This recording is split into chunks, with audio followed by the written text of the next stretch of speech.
children, this is Vijay, chemistry lecturer from Ayalabad Junior College. Today children, we are going to discuss some numericals, that is for practicing NEET examination. Unit 1, that is some basic concept. Let us see few numericals. So first of all, look at this question children. The empirical formula of a compound, that is CH2O, its molecular weight which is given, that is 180, and find the molecular formula of the compound.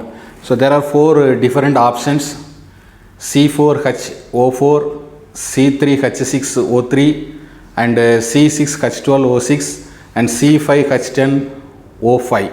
So these are the few options. Let us see how can we solve this problem. So in the question, the compound which is given CH2O and its molecular weight, that is also given 180. Now before finding the molecular formula, first we should know the empirical formula weight. So let us write. So empirical formula weight of the given compound, that is carbon, hydrogen and oxygen, we are going to write one by one. So carbon, that is 12, plus hydrogen, that is 2, plus and oxygen, that is 16. So adding this all, we will get empirical formula weight, that is 30. Now finding the molecular formula. So we are using the formula, that is N is equal to molecular weight already given in the question divided by empirical formula weight, that is given here, 180 by 30. So simplifying this, we will get 6. This is actually the digit. Utilizing this digit, we are going to write the molecular formula of the given compound. When we are writing the molecular formula of the given compound, that is CH2O taken 6. Now we are going to write the molecular formula. So multiplying with this 6, carbon is 1, so C6, and hydrogen here it is 2, and we got the digit value, that is 6. So 6 into 2, that is 12, and oxygen molecule which is 1, so 1 into 6, 6. So finally we got the molecular formula, that is C6H12O6. So that is nothing but glucose. In this way you can solve this problem. Now let us see the other question, that is if you look at this question you can able to understand. So 10 to the power of 21 molecules which are removed from 200 mg of carbon dioxide, then the moles of carbon dioxide which are left are. So how many moles of carbon dioxide left, that we are going to find. So here are a few options given, 2.88 into 10 to the power of minus 3, and 28.8 into 10 to the power of minus 3, 288 into 10 to the power of minus 3, and 28.8 into 10 to the power of 3. Which one is the right answer? How to do this problem? Let us see. So for finding the solution, number of moles, we have a formula, that is number of moles is equal to weight which is given in gram by molecular weight. Number of mole is equal to weight given in gram by molecular weight. So number of moles in 200 milligram, that is given in the question. So writing that number of moles present in 200 milligram, this formula we are going to write. So 200 by 1000 into 44. So 44 is nothing but molecular weight of the given compound. This is the formula. We should, applying the value for the formula, we should find the answer. So simplifying this, cancelling the zeros, simplifying this, you will get around 4.5 into 10 to the power of minus 3 moles. So this is actually the number of moles in 200 milligram. Now we are going to find the actual number of moles which are left over. So number of moles in 10 to the power of 21 molecules which is given in the question. So that is number of moles in 10 to the power of 21 molecules. Utilizing the same formula, we are getting 10 to the power of 21 molecules by Avogadro number, that is we are using for moles, number of moles 6.02 into 10 to the power of 23. So simplifying this, you will get around 1.67 into 10 to the power of 3 moles. Now actually this is the number of moles present in 10 to the power of 21 molecules, that is 10 to the power of 21 by Avogadro number, that is 6.02 into 10 to the power of 23, and simplifying this we got this moles, that is 1.67 into 10 to the power of minus 3 moles. Now we are going to find the actual number of moles which are left over. So by subtracting this value to this, you will get the actual number of moles which are left over. Let us do that. 4.5 into 10 to the power of minus 3, subtracting with 1.67. Simplifying this, we will get around 2.88 into 10 to the power of minus 3. So this is what the number of moles which are left over. By this way you can solve this problem. Let us see one more question, that is, which one of the following pairs of the following compounds or which illustrate that the law of multiple proportion.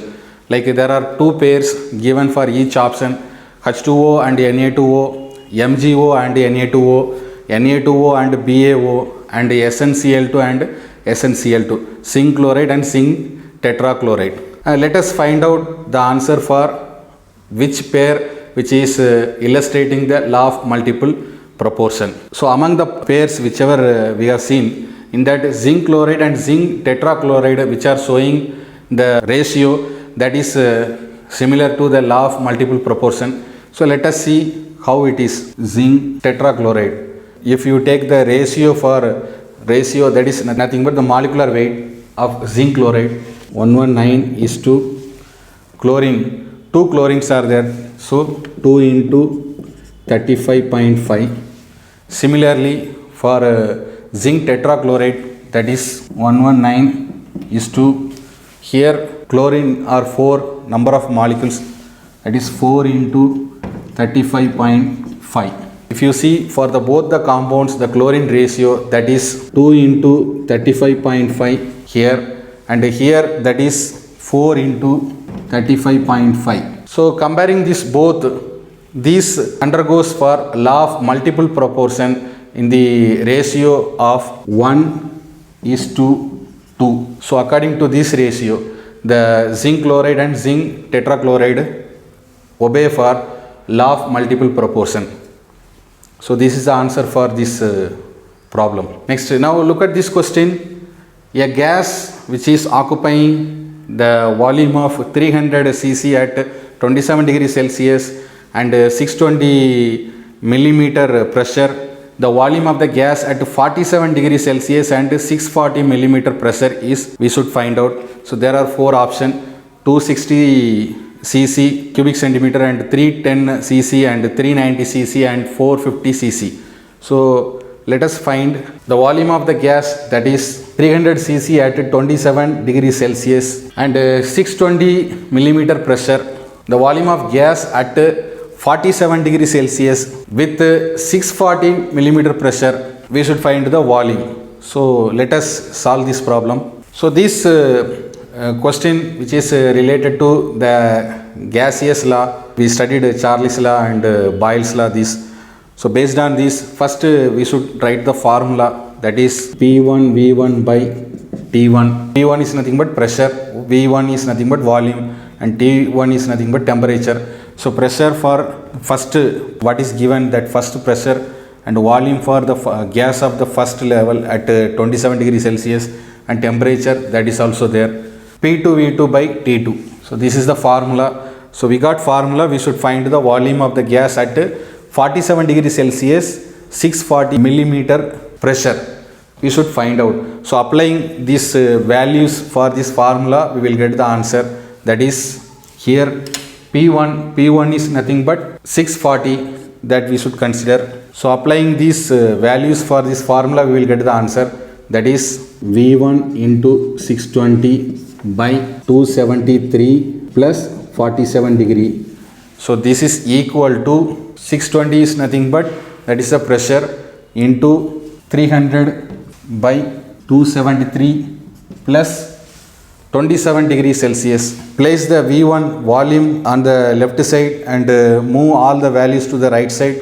You will get the answer, that is V1 is equal to, moving this all into one side, that is 620 into 300. So first write the volume, what we are going to find, volume of the gas, and move all the values to the right side so that you can easily simplify and you will get the volume of the gas.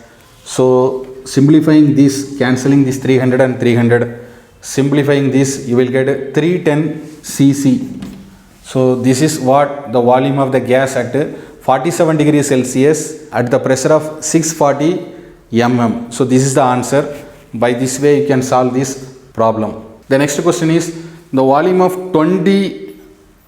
H2O2, that is hydrogen peroxide, where that is required to get 5 liters of oxygen at standard temperature and pressure. That is given. There are 4 different options: 250 ml, 125 ml, 100 ml and 50 ml.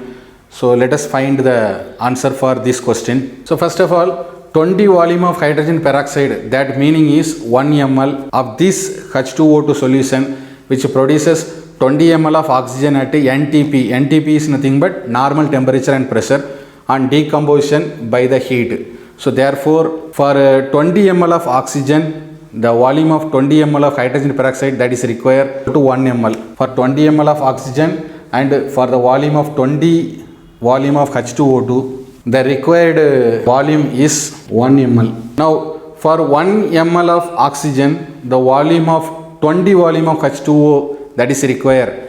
Writing 1 ml of oxygen, 20 volume of H2O2 that is required. So now we are writing for 1 ml of oxygen, 20 volume of H2O2 that is required, that is 1 by 20 ml. For finding the answer, for 500 ml or 5 liter of oxygen, the volume of 20 volume of H2O2 that is required. For 5000 ml, that is nothing but 5 liter. So for finding 5000 ml or 5 liter of oxygen, the volume of 20 volume of H2O2 that is required, 1 by 20 into 5000 ml, that is nothing but 5 liter. So simplifying this, you will get the answer 250 ml. So in this way you can solve this problem. Now the next question is based on vapor density, that is a gas which is found to have the formula if its vapor density is 56, the value of n will be. So there are few options and let us see how to solve this problem. Now let us find the solution for this question. So first of all, we know the formula for molecular mass, that is molecular mass is equal to 2 into vapor density. First we should find the molecular weight of the given compound. The compound that is given carbon and oxygen, that is 12 plus 16n, that is applying the value for this 2 into vapor density. So vapor density is nothing but 56 and multiplying this we will get 112. Now n value we should find out. So n value, that is n is equal to 112 by 28. 28 is nothing but the molecular mass of carbon and oxygen, that is 28. So simplifying this you will get 4.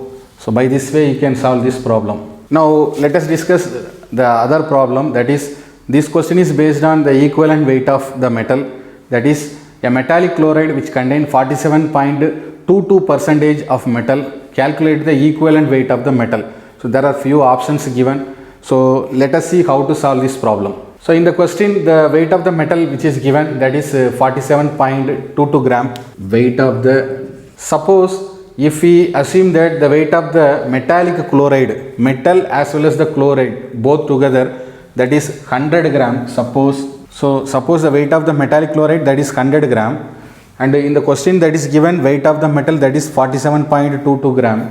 Then we can easily find out the weight of the chloride, that is 100 subtracting with this 47.22 gram, we will get the weight of the chlorine, that is weight of the chlorine 100 minus 47.22 gram. If you subtract this, you will get around 52.78 gram. This is actually the weight of the chlorine.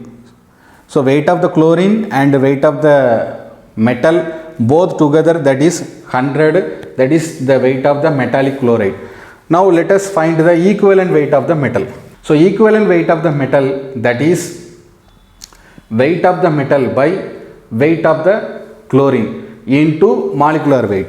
So weight of the metal, that is 47.22 by weight of the chlorine, that is 52.78 into molecular weight. Molecular weight of the chlorine, that is 35 0.5. So simplifying this, you will get around 31.76. This is what the equivalent weight of the metal, the given metal's equivalent weight. So by this way you can solve this problem. Now look at the next question, that is about the percentage weight. So the percentage weight of zinc, which is given white vitriol, the formula for white vitriol, that is Zn(SO4).7H2O. So which is approximately equal to Zn value given, hydrogen value that is given, oxygen value that is given, and sulfur value that is given. These all are the molecular weight. So now we should find the percentage weight of the zinc of this given white vitriol. So first, molecular weight of white vitriol, that is zinc sulfate.7H2O. First we are writing the molecular weight. So zinc, molecular weight of zinc, molecular weight of sulfur, molecular weight of oxygen, and molecular weight of hydrogen, molecular weight of again oxygen. We are going to write now. So first we are writing the molecular weight of each and every element present in the compound. So here 65, that is a molecular weight of zinc, and 32, that is a molecular weight of sulfur, and 4 oxygens are there. That is the reason 4 into 16, 16 is the molecular weight for oxygen. 7H2O, that is the reason 7 be written here, and H2, that is 2 into 1, and oxygen, that is 1 molecule, that is 16. So simplifying this, you will get the total molecular weight of this white vitriol, that is 287. So this is the total molecular weight of white vitriol, zinc sulfate.7H2O. Now we should find the percentage mass of the zinc. So percentage mass of the zinc, that is equal to molecular weight of zinc by the total molecular mass of this white vitriol into 100, so that we can get the percentage mass of the zinc. So let us write now, percentage mass of the zinc, that is equal to molecular weight of zinc, that is 65, by divided by total molecular weight of the compound, total molecular weight of the compound, that is 287, into percentage we are going to finding, that is the reason 100. So simplifying this, you will get only the percentage mass of the zinc given in the compound, only the percentage mass of zinc. So simplifying this, you will get around 22.65% of zinc. This is the percentage mass of the zinc given in the compound white vitriol. By this way you can solve this problem. The next question, that is 6.02 into 10 to the power of 20 molecules of urea are present in 100 ml of its solution. The concentration of the urea solution is, we should find the concentration of the urea solution, and in the question Avogadro constant, that is given 6.02 into 10 to the power of 23 mole. There are few options given here. Let us see how to solve this problem. So first, moles of urea present in 100 ml of the solution, that is 6.02 into 10 to the power of 20, that is the given moles of the urea in the question, divided by 1 mole, the value for 1 mole, that is 6.02 into 10 to the power of 23. So let us write now, moles of urea present in 100 ml of solution, that is 0.02 into 10 to the power of 20 molecules divided by 1 mole value, that is we are writing 6.02 into 10 to the power of 23. The moles of the solute present in 1 liter of solution. So we are going to find now, that is molarity is equal to the given value in the question 6.02 into 10 to the power of 20 by Avogadro value, that is 6.02 into 10 to the power of 23. Simplifying this, you will get 0.01 mole. So simplifying this, you will get 0.01 mole. By this way you can solve this problem. So now let us simplify this solution. First cancel these 2 zeros. So it become 10 to the power of 20 plus 10, that is 21. 6.02 into 10 to the power of 21 by 6.02 into 10 to the power of 23. You will get around 0.01 molarity you will get. So by this way you can solve this problem. So children, till now we have discussed many numericals based on this unit 1, some basic concept, and also for the next video we are going to discuss further more numericals. Also we will revise few numericals from the NEET previous year examination papers. Thank you, children.